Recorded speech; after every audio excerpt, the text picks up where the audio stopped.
Okay, good evening, everyone. My name is Nathan Lavry. I am the Executive Director of Finance and Operations for the Burlington School District. And I want to thank you for joining me this evening for our Equitable Budget and Staffing Model Kickoff event. I'm going to go through a little presentation that will explain some of the model that we've developed and also the process and the ways that we are going to make it possible for a community to engage in our budget development process this year.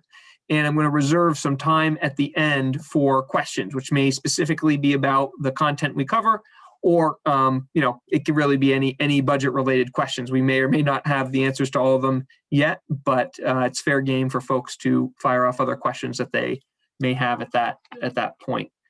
So with that, I'm going to go ahead and share my screen and launch the presentation. And I want to also let folks know that the presentation that you're going to see tonight is available on our website, www.bsdvt.org. If you go under the budget section of that website, there is an FY23 budget development link, and you can find the presentation there. And Martine, do you want to jump in here? Yeah, I have a quick question. Do you have a sense of how long your presentation might be? Yeah, I'm going to try to move through my presentation in about 20-25 minutes or so, and then reserve the rest of the time for questions or to loop back. So I may move quickly through some of the content, but it's certainly fair for us to kind of hit reverse and go back and begin a little bit deeper if there are questions about some of what I cover, or if I cover it quickly. Great, thank you. Other thing I want to let folks know is that we did make available the services of our great multilingual liaisons in the event that there's anyone who needs translation services. So I have not received an indication yet that is needed. For that reason, I'm going to have to try to remind myself and others as well that we want to make sure that we allow time for that to happen. And that can sometimes mean making sure that we pause or leave a little more time for them to do the translation, and trying to be conscious of how quickly we're speaking, because they've got a tough job to essentially cover the content twice when we're covering it once. Okay. Just about ready for the presentation here.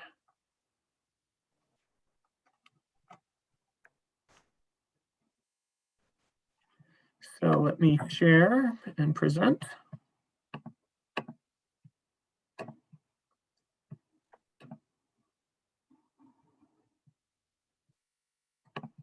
And here we go.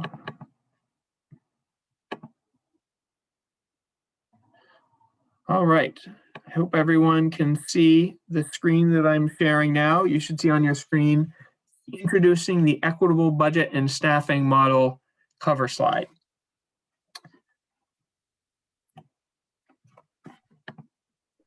So the agenda for the presentation here is a quick background on the process that we went through and why we're doing this, a brief discussion of the model itself, as well as key dates and activities that are associated with our new model and our new process.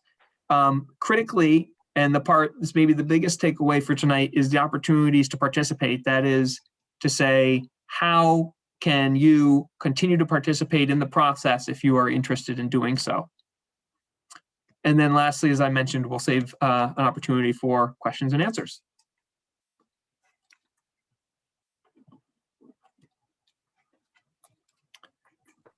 By way of background, we began this process over a year ago when Superintendent Flanagan made it part of his 100-day entry plan to begin the process of developing an equitable budget model.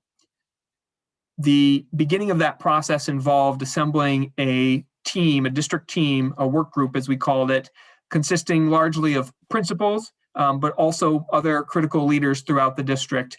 And that group was charged with learning about and building the model. And one of the things that we considered in that process was, what is it that makes a good budget model? We knew that a budget model is a way that, is a tool, so to speak, for us to distribute our resources. It doesn't make the budget larger or smaller necessarily, but it is important for us to have a consistent and predictable way that everyone understands when it comes to how we are making the decisions to distribute our resources. And perhaps most importantly, in one of our was to change our model in ways that we thought would provide more of those resources to the students who need them most. That's the commitment to equity that we sought to embed within all of our work toward developing this new model.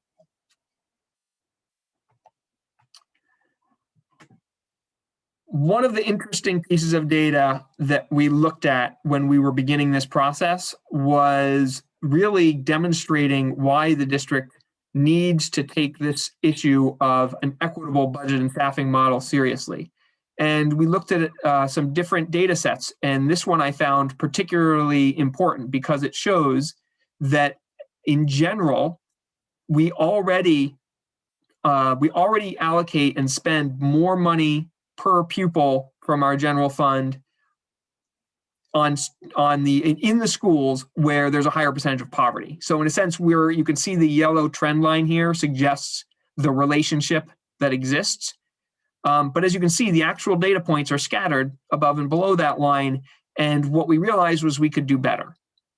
So we're generally moving in the right direction, but we thought we could do better. And there are some significant outliers that were causes for concern. You can see, for example, we've highlighted a couple of the data points toward the bottom of the graph, schools within our district that have relatively high rates of poverty, but their per pupil spending based on the budget and the funding that was allocated to them was below the line. So we thought that was a cause for concern and an opportunity for us to improve the distribution of our resources.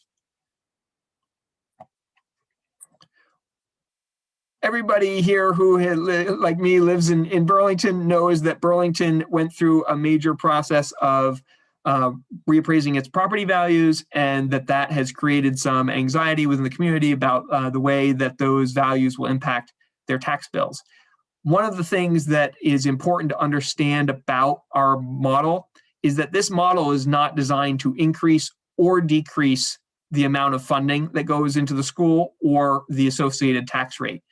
The model is really intended to help us equitably distribute the resources that we do have. That doesn't mean that the tax rate won't go up or that tax bills won't go up. Doesn't mean that they won't go down. Ultimately, decisions about the total funding level that the board ultimately recommends and the community votes on town meeting day, those are not what this model is intended to impact directly. Rather, what this model is intended to do is just ensure the community and obviously our staff and our students and our families that we are spending the money we do have in a way that is consistent with our equity priorities. The work group did a lot of listening when it began the process, and not only to those within our district, but also our community members. We received over 450 responses to a community survey, which was, I thought, frankly, extraordinary given the everything that was going on at the time and that it wasn't during the traditional budget season. The superintendent made the rounds not only to his own advisory group, but to actually visit some of our schools and speak with student focus groups, which was really eye-opening to do that and hear what mattered to students and how they thought that our current process worked or didn't work with respect to equity. So we had a lot of opportunities for input. And one of the things that we learned through that process was that both our community generally and specifically our BSD staff strongly agreed by wide margins with this specific question here, which was that resources should be allocated in a way that supports the students who need them most, even if it means reducing the resources at their school. And the reason we thought that was an important question to ask is because we wanted to make sure that people understood that we're talking about an allocation approach here. We're, again, not talking about growing or shrinking the pie, but understanding that when you reallocate funds, there can be places that end up with more money and places that end up with less money. And it was encouraging to see that people shared the view that we ought to be making these reallocations in service of our equity goals, even if it comes at the cost of their particular school or department or so forth. We also asked questions about what the priorities were for various groups, and we included that information here for you to review, and we've disaggregated it for a few subgroups, which we felt was helpful to understand that when we are talking about serving some of the students who come from traditionally marginalized communities, we thought it was important to really take a look at what kind of survey responses we were getting from those groups in particular. So when folks chose to identify as such, we were able to disaggregate some of the data and look at it separately.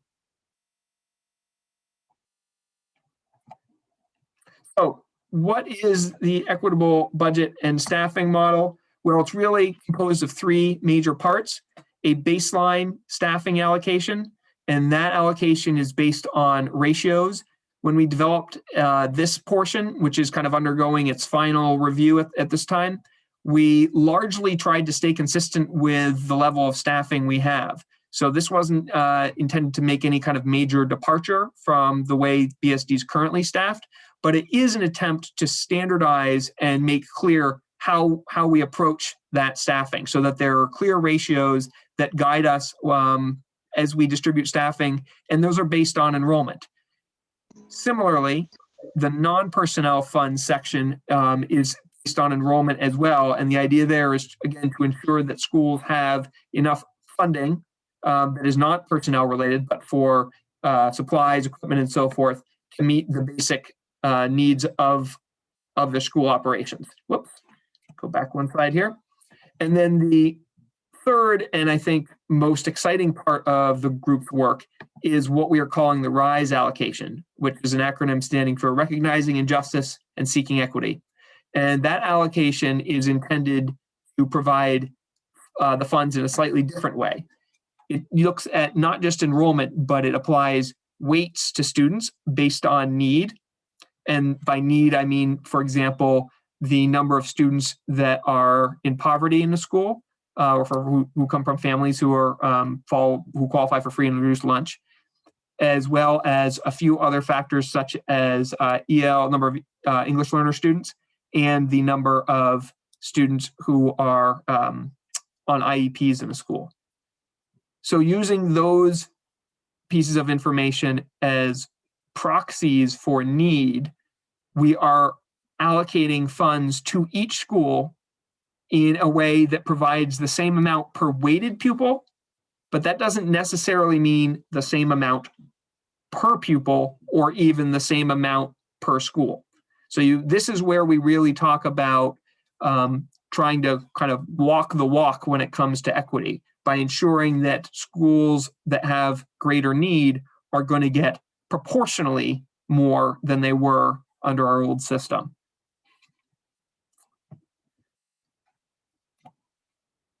The next three slides go into a little more, I think 2 or 3 slides here go into a little more detail on that. But again, the staffing model, the key to understand about this element is it's meant to provide the basic baseline level of service that we expect to provide. This means that as we see things like, let's say a particularly large middle school class is moving through the system, that the ratios will help guide us, and we'll know that, okay, we need to add an extra teacher, for example, at one of our middle schools to serve that class. And similarly, if we experience decreases in enrollment at a certain point, the ratios will, or we will be out of line with our ratios to such an extent that could prompt us to then figure out that there's an opportunity to reduce an allocation and reassign it somewhere else. We've talked about the supply, the school budgets here. Again, this is the baseline types of supplies that schools buy for students to use, and we're going to make that available. Schools have traditionally and would continue to have discretion in exactly how they deploy those funds, but this is a per student allocation, which again differentiates it from the RISE allocation, which is going to look at those categories of need and provide an allocation that is based on those weights. And the use of those funds is going to be through a process where schools are going to apply, which means they're going to provide a plan for how to use the funds. that will be reviewed and will include information about how that allocation should further equity and reduce the opportunity gap. It will also require schools who, when they apply, to talk about how they're going to measure that progress and evaluate success. One of the things that really excites me about this is the potential for our schools to innovate and in that process learn from each other to see what really works, but have the freedom to try things that may work or may not, and then measure that success and share the results. The one question that has been common so far when I've talked about this is, well, gee, is it a competitive process? And the answer is no. Each school will have a determined allocation and they will get to spend all that money. The application is really geared toward ensuring that they have a concrete plan and that they have thought about factors such as how it will be involved and how, make sure that it's consistent with the priorities that we have outlined, such as those involved in our strategic planning process. So it's not a competition between schools, nor is it intended to be a competition within schools. They're not going to be submitting multiple different requests that then get scored or evaluated by me or anyone else at the district level. It's going to be one request for the school that ultimately is the responsibility of the principal, but the principal is going to be doing that work by engaging their school community. And this is speaks to the other major change that we have made in the process. So in addition to developing a model, we really focused on the need to improve our engagement. We've done quite a bit of engagement in the past few years, but I felt that engagement didn't always produce the most useful input. And I've also heard concern that it wasn't always clear to the people who were part of that process that their engagement was ultimately considered or that it was used in the final budget that was passed. And so we realized that one of the challenges is we often approached engagement from a district level. We had meetings like this, but they were all the meetings. It was always about the district's budget as a whole. And so what we've endeavored to do here was move the process closer to our schools by giving principals more opportunity and accountability for leading the process with their school community, and by giving them the flexibility to use, in particular, that RISE allocation to really meet the needs that are identified by their school community. So tonight, as we begin this process, we are wanting really to convey the opportunity for people to weigh in on the process that and really on the results and how the choices that their individual school will make to use that RISE allocation. And that means that they can submit information ultimately through the website, which we're going to launch probably later this week, a web tool that people can use to provide input that will then be shared with the principal, or they can share, someone else who wants to participate can reach out to their school advisory group, and I'll talk a little bit more about that, or potentially they can even request to be on that school advisory group. So there's a slide devoted to this, and I want to linger for a moment on the school advisory group because that's the new concept here. So we are asking principals to assemble, thought I had one more slide on it, but I guess I don't. We're asking principals to assemble a school advisory group that contains students, staff, and families, some of the community members from their school families. And that advisory group will be supporting the principal and advising the principal on how and what they propose to use the RISE allocation for. Now, a commitment to be on that group is a commitment of time, and so we know that that's not realistic, obviously, for everyone, and we also know that a large group could be potentially unwieldy. So the point of that group is not just to think and talk to the principal and make proposals, but it's also to listen to members of that school community and consider the other input that they have, and then bring that forth in their discussion. So those groups would meet ultimately with the principal and led by the principal to come up with the RISE allocation part of the proposal. So I think I'm just about on time here, and I'm going to just quickly recap. a couple of the big changes we're talking about here, just to help focus people. So the big changes from a kind of technical side, relying on a model, which we will ultimately publish more details of once we finish some of our kind of final roster verification work. That model will allocate resources both at a baseline level to ensure that all schools have what they need to operate safely and effectively. But then we will also be adding the new RISE allocation, which will allocate additional resources on the basis of need and is intended to support investments in equity-driven initiatives throughout the district. That's kind of on the technical side of how we're distributing the money. And then on the engagement side, we're talking about moving the engagement to a school-by-school discussion. So there'll be many smaller engagement opportunities as opposed to some of the larger but more district-oriented engagement opportunities we've had in the past. Now, there are still opportunities such as public comment at school board meetings where people can make any general statement they want to about the district budget overall.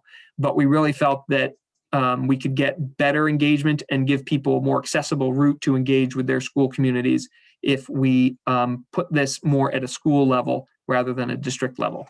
So that was our way of doing that. Really, we're talking about an emphasis on equity and an increased engagement are what we hope to see as a result of the changes in this process. So that is my summary. Let me stop here, and I will stop sharing my screen for the moment, but I can put it back up if we need to go back to any of those slides. And I'll go ahead and open it up for questions. And if you are familiar with using the raise hand functionality in Zoom, you can go ahead and raise your hand, and I will just call on people in order the hands are raised.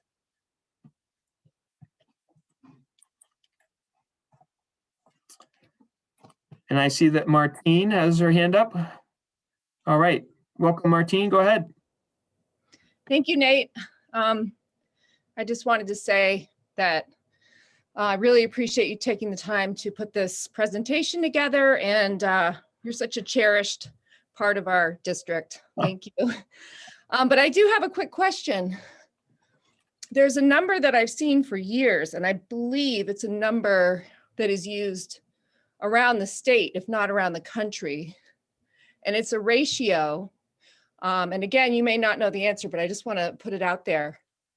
The one guidance counselor per 250 students. Is that a number that has been updated at all? And the reason I'm asking is, especially at the middle school and high school level, it seems as though with COVID, with the pandemic, with other societal issues that we've been facing, I'm just wondering if that number should be updated. And again, that's not your job, but I was wondering if you might be able to speak to that at all.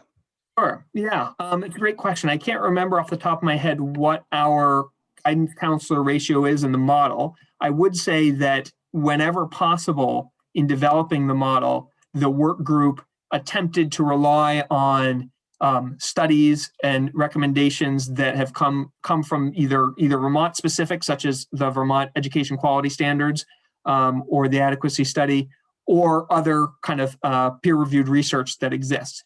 However, I think you're raising an interesting question that speaks to the way that our model can ultimately be used, which is to say that we can change those ratios, and that is how one of the ways that we envision this becoming a living model, where the school board, for example, and the superintendent, in discussing the district's priorities and challenges, could say, you know what, we need, like, guidance is an area where we need to allocate more resources for any number of reasons.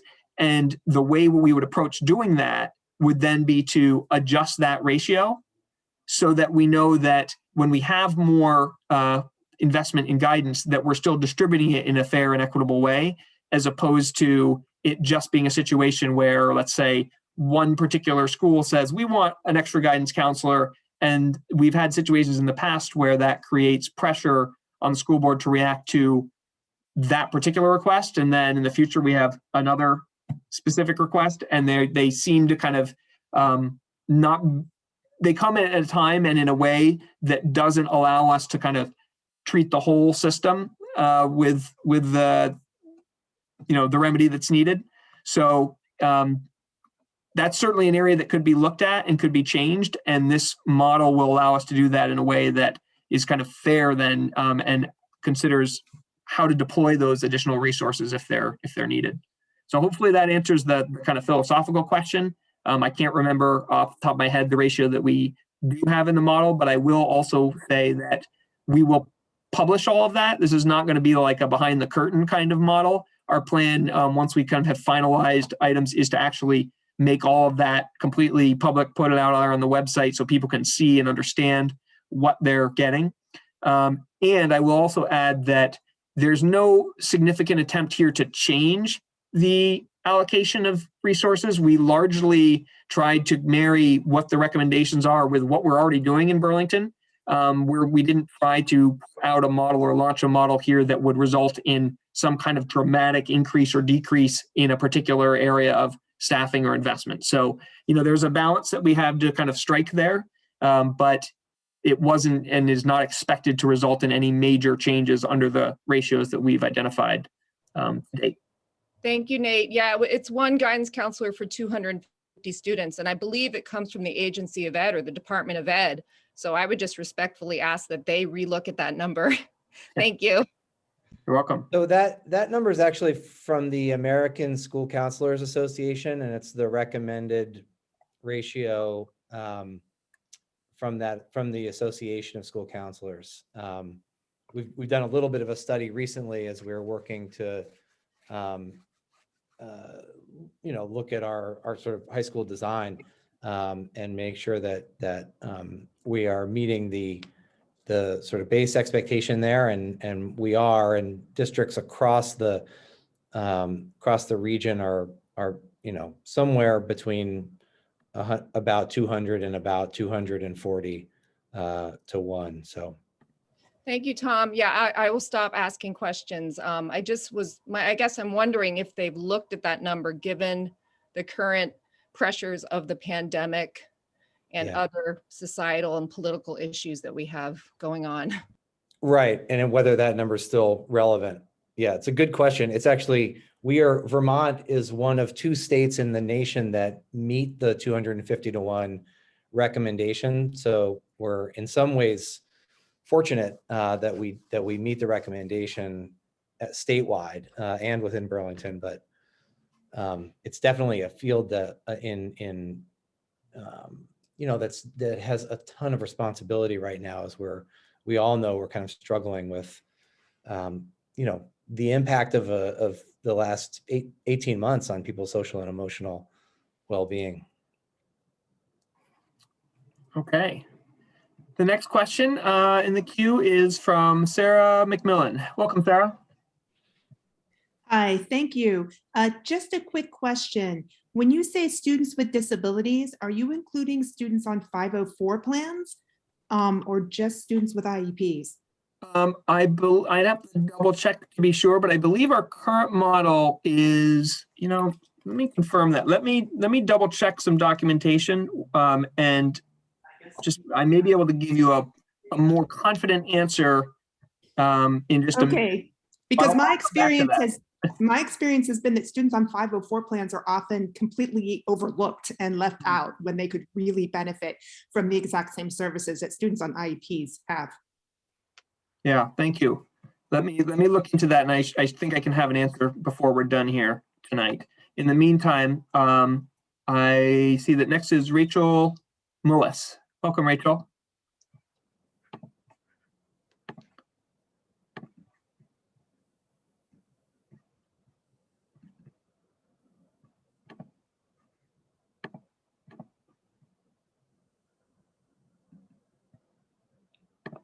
Oh. Looks like we may have lost Rachel. Let me see if I can ask her to unmute here. Hi, did you hear me at all? No, we didn't, but we can hear you now. Oh, hi. Okay. So I just wanted to say thanks for having me.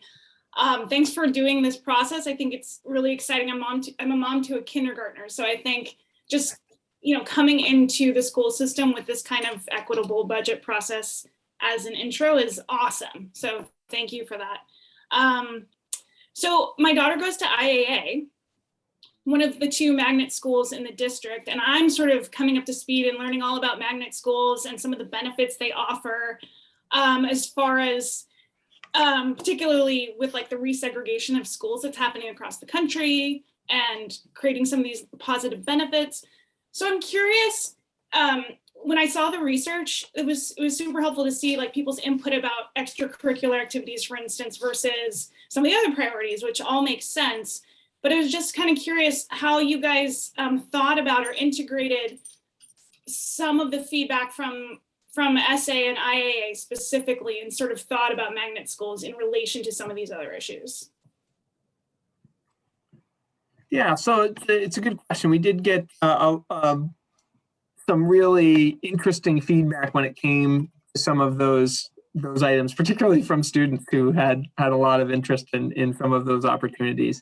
And is there anything you want to add in terms of like the feedback that you heard during the process before I kind of answer the work group?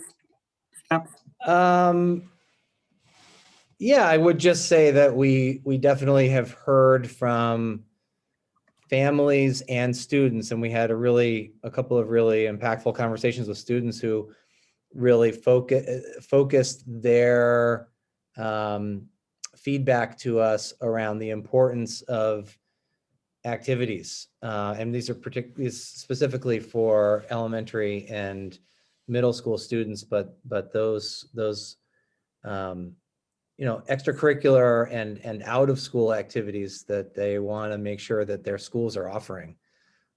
So that was something that definitely played into or will play into our thinking as we move forward. And I also think the good thing about this process is that it puts funding to schools where schools can make specific decisions about their individual needs. And so for SA and IAA, it allows those school communities to come together to say, hey, these are the things that we think we will need to be successful moving forward, to continue with arts integration, or to continue with the any of the priorities that are happening at the school level. So in some ways, the model, what I like about the model is it allows that flexibility and specificity at school level that can be developed with the school community. So I'm excited about that. I think, just to sort of temper expectations too, and that everyone also understands that this is the first year of a new budget process that is focused on 2 key things: equity and engagement. And the engagement part around this is new. So it still will be a process that we are continuing to learn about and learn together as we go through the process. So I just want to make sure people know that we've put a lot of work, Nate and his team, with a task force that has been working on this, that include the principal at IAA, has been working hard to get this to a place where we're ready to start to implement, but it will be an iterative and ongoing process where we will need and want feedback to improve it as well. Yeah, thanks for bringing that up, Tom. That's really important for, I think, everyone on this call, and something that we've emphasized when we've talked with our district leaders about this is no one's pretending that we have kind of out of thin air, manufactured the perfect budgeting process. I think that we're hoping that this is a step toward a more equitable distribution of resources, and one that's more predictable and understandable to people.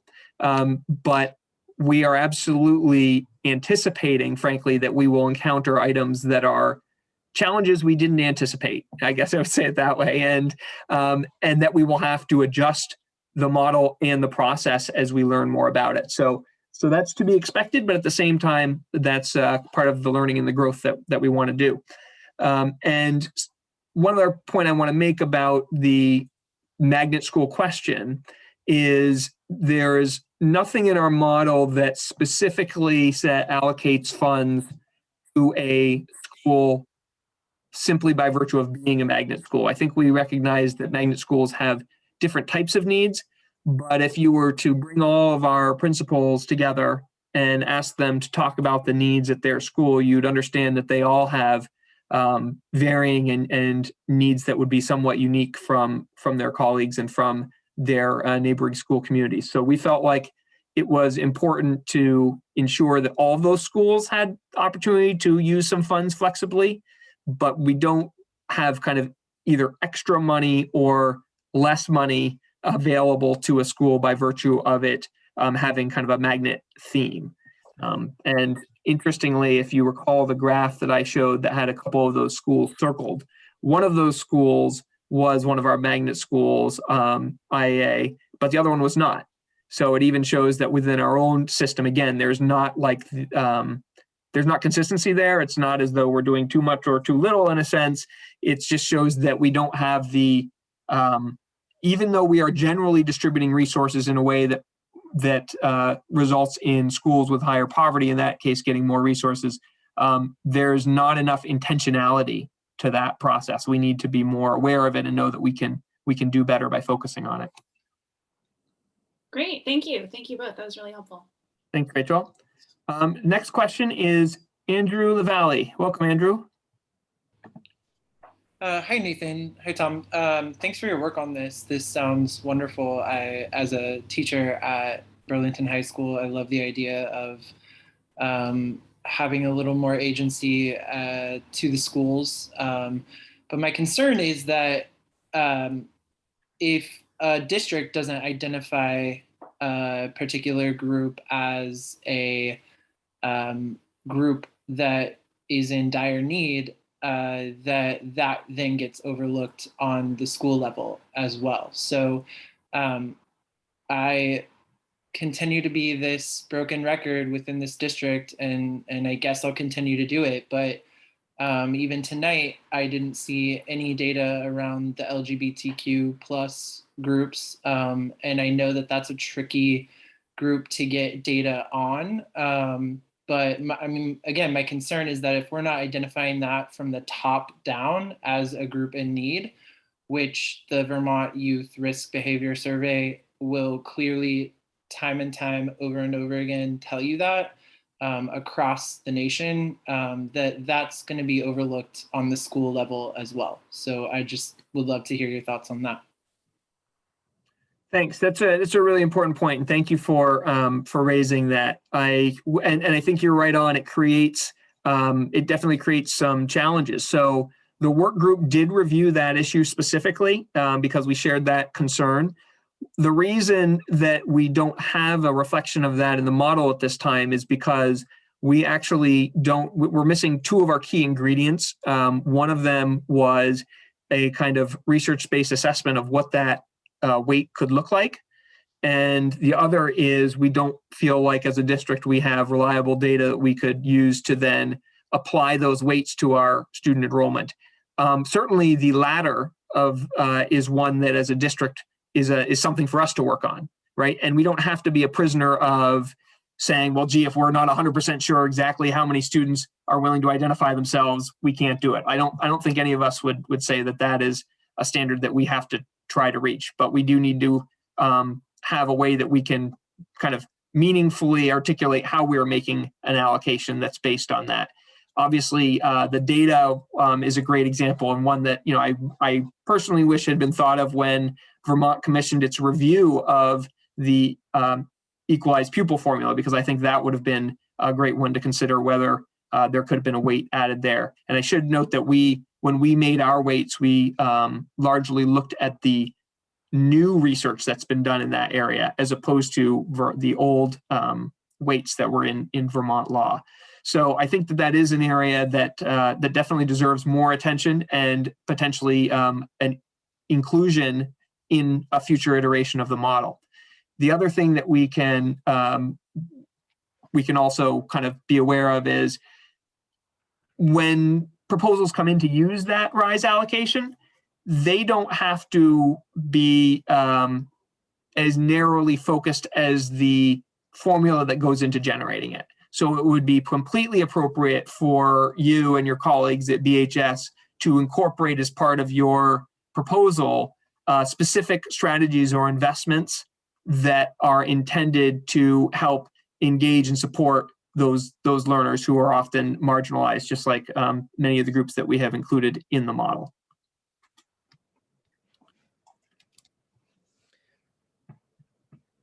Nate, I think it also, Andrew's question is also having me think about the importance of linking this to our strategic plan.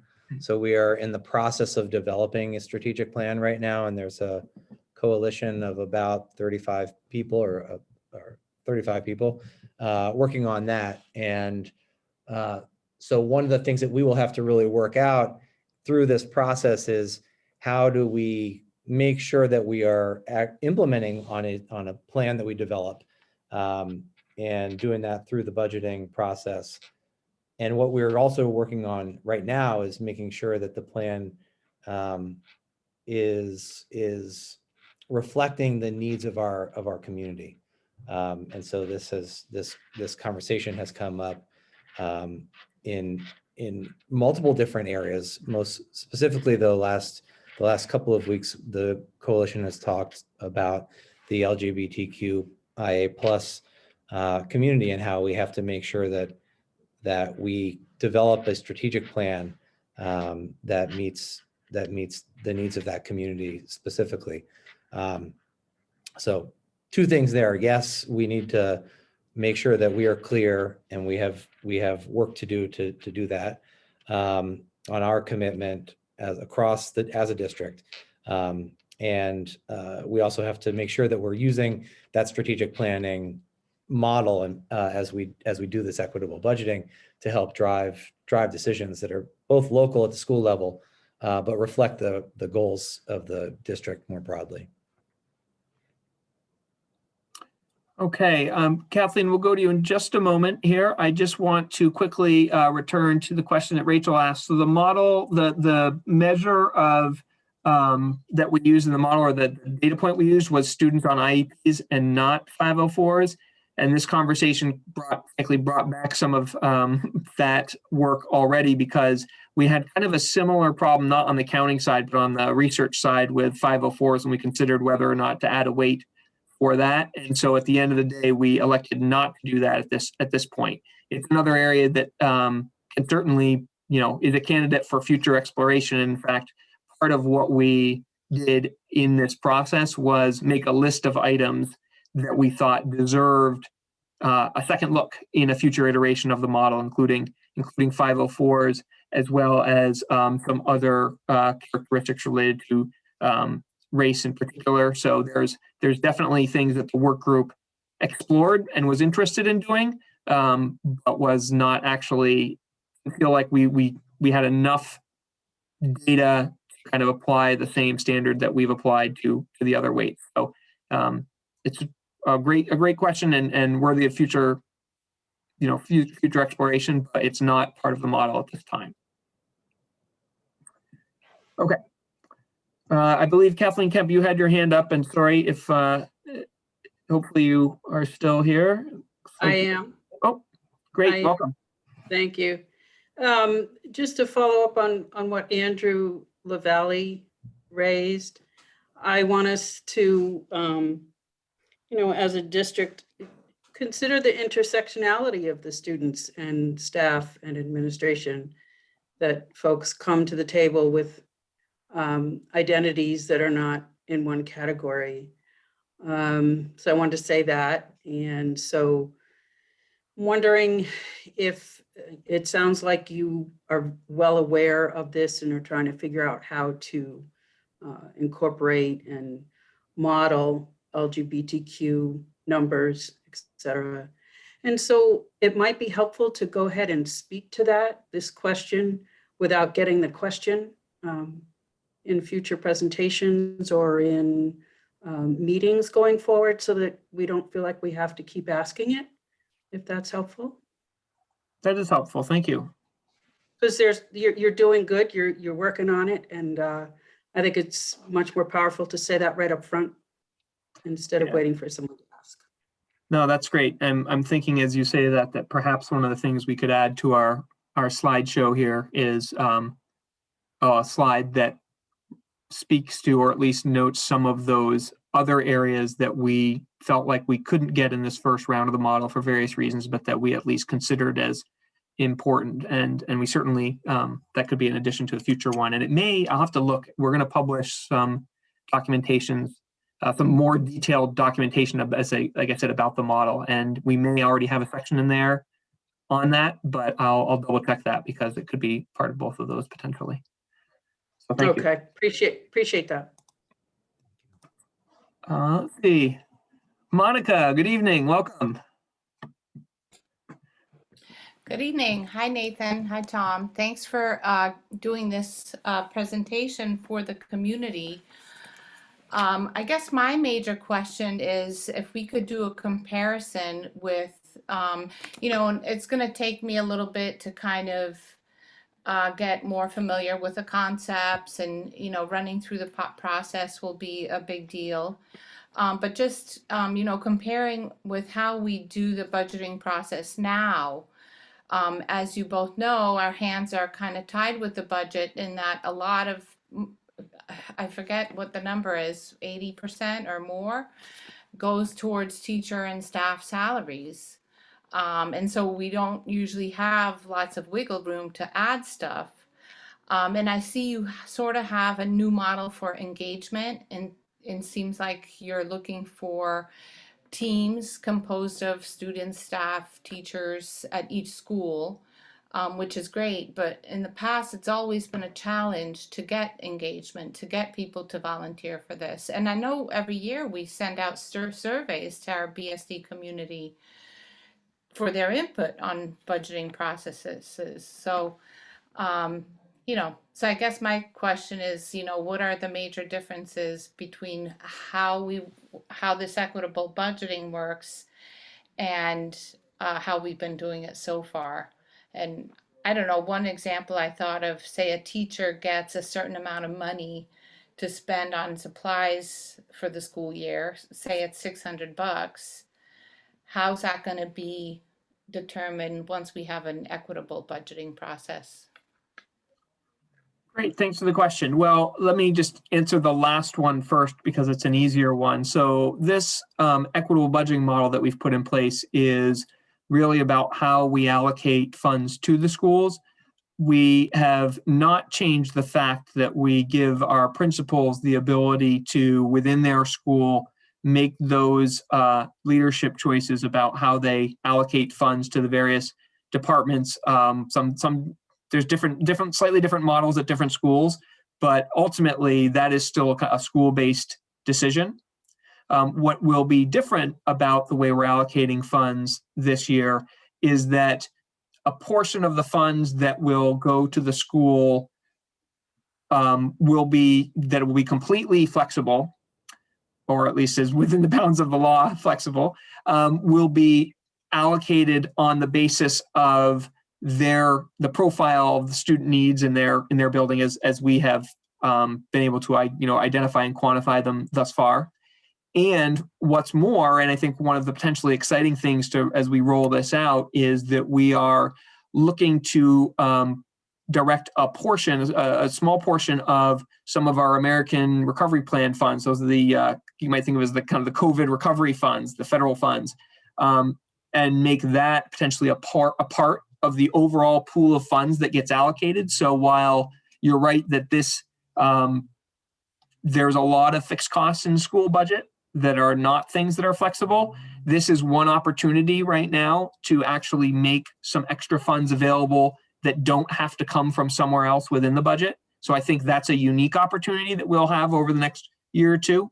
But we, as part of developing that baseline model for the budget as well, we tried to look carefully at which positions were really essential to meeting some of these basic guidelines around class sizes, or as we talked about earlier, ratios for guidance and so forth. And that allows us to then identify some positions that and some funding really for positions that can be more flexible. And so it may be the case that a school looks at those opportunities and chooses to continue using the money the way they have been using it.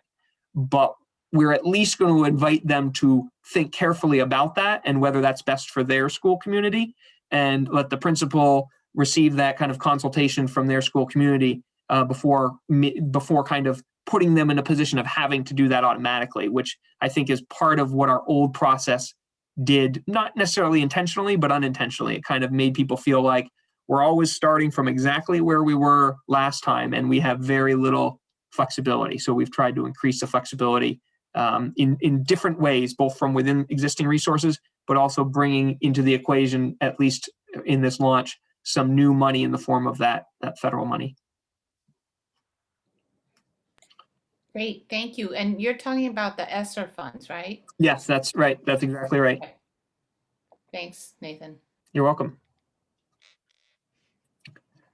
Okay, Nelson Caldwell, good evening, welcome. Hi, it's actually Nelson Caldwell's wife. Oh my gosh. All right, false advertising. I know, I'm hiding in my black box. Family dinner hour. So you answered one of my questions, which was that some of this will come from ESSER funds. Even though you were explaining earlier that the pie is the pie, this is about how we allocate the pie, not increase, decrease. However, part of the plan is to use some portion of ESSER funds toward this. But I'd also like to know, just because our district is serving thousands of human beings who are on their own timelines, what is our timeline to best understand how effective this change in equitable budgeting is? Is it like 3 years, 5 years, 10 years? Because these things can take a long time to figure out. That's a great question. And Tom, I'd invite you to, if you want to tackle this one before me, you can. I know that, this is in its infancy. So have you thought about that on your end? I'm thinking about this as a companion to the strategic plan, which is a 5-year strategic plan. And because what we know is that you don't see sustainable change in school districts until you've had time to implement. And that usually takes 3 to 7 years, depending on what you're looking at, right? So ultimately, the measure will be in whether or not the goals that we've set through this new strategic planning process, although we have goals that we're following now, improve, right? And that student outcomes should improve, whether it be on the risk student risk survey or on the on attainment of AP honors courses, or on however we choose to measure it, right?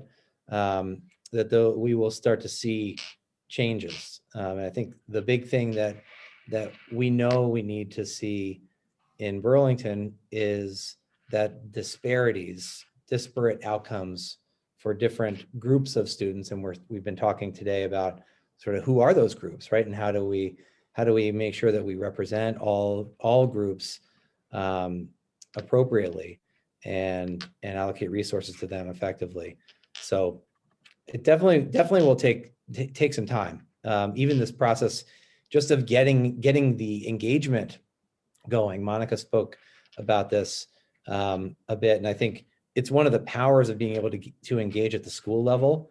It's much easier, much more relevant in a lot of ways to families and students to engage at your school level and your community level. And so I think some of the early growth areas that we could see will be in the level of engagement, the number of people, right, who stick with a process.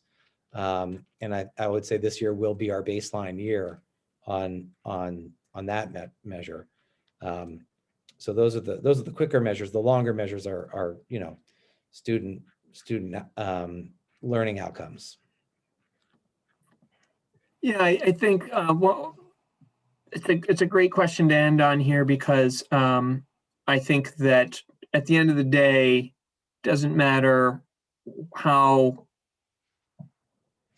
sophisticated a model we develop, so to speak, if it doesn't actually deliver the results that we want it to deliver. One of the things that was really important to the work group when we talked about developing the application process for the RISE allocation was to ensure that part of that application process asks the school to explain how they're going to measure the success of that investment. I think it's really important that that be considered upfront so we can be conscious of that and know that we can actually gather the data that we need to measure the effectiveness of whatever strategy they invest in. I've been part of many projects where that question gets asked, but it only gets asked 5 years after we've been doing something, and trying to recreate a data set is in a reliable way is virtually impossible. But we also know that, as Superintendent Flanagan mentioned, it's going to take time to see the fruits of that investment. And I'll tell you, one of my hopes for this process at a high level is that we will move toward, I'll say, fewer big decisions and a kind of more sustained commitment to them, so that we really afford our system, our principals, our teachers, the school staff, the time to really make the most of an investment and give it time to yield a return. And I think often there's so much pressure on schools to deliver in so many ways that we are tugged in a different direction each budget cycle. And so while we make many, many, many thoughtful investments, we don't get to really maintain them to a degree that we need to. And all of a sudden we're changing course over and over again. And in the end, we find ourselves back where we started. So I think that is critically important. And at the risk of going just a minute or two over, I do want to share one more slide because it's one of my personal favorites from this entire process that I think illustrates an example of measuring success. So this slide here from a presentation that was provided to the Finance Committee earlier in the process shows a relationship between tests, admittedly a test score with all its limitations, but it shows a proficiency level versus poverty level at our schools as measured by free and reduced lunch. And it probably won't surprise folks on this call to see that there is a relationship between those two, right? That what we see is when a school has a proportionally higher rate of poverty, that school tends to have a lower proficiency score. And so kind of one of my hopes, and as I put in the slide, kind of our aspiration here would really be to break this relationship, that there shouldn't be a relationship between how our students can learn and succeed in our school that's based on their family's income. And so to me, this is one of those things that in the much longer term is, 7-10 years, if we could look back on this and see that relationship is weaker or even non-existent, to me, that would show that we've done something really remarkable. Of course, we want all those achievement numbers to be up toward the top of the graph at the same time. We don't want to break that relationship by having them all go down.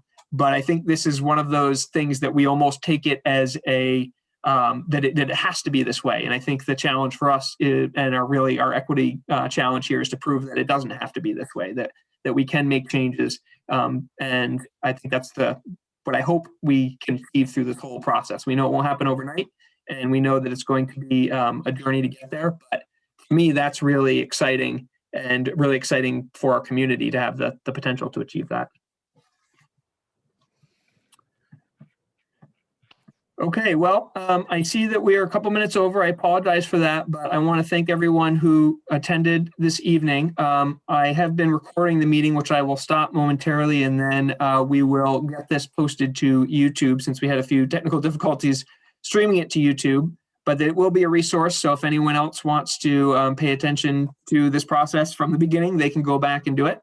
And lastly, I want to remind folks that this is really just the beginning of this process, and that there are going to be opportunities to engage both through the web at your convenience, but also your principals in your particular school communities will be assembling their school advisory groups, and that's really going to be where the deep thinking occurs about using the equity allocation that's provided, that RISE allocation. And so I would encourage you, if you're interested in being part of that process, to reach out to your principal. They're just getting started in this process. They won't have immediate answers, but they're going to be assembling those groups. They will be looking for some volunteers, and they will also be expecting and hoping to hear from community members through those groups. So that's a great opportunity to stay engaged, and you can look for more information on the website and obviously in your school newsletters and from your principal specifically. Okay, thank you very much. I'll end the recording and wish everyone a great night. For many of you, I'll see you tomorrow. Thanks, Bye. Nick. Thanks, Tom. Thank you.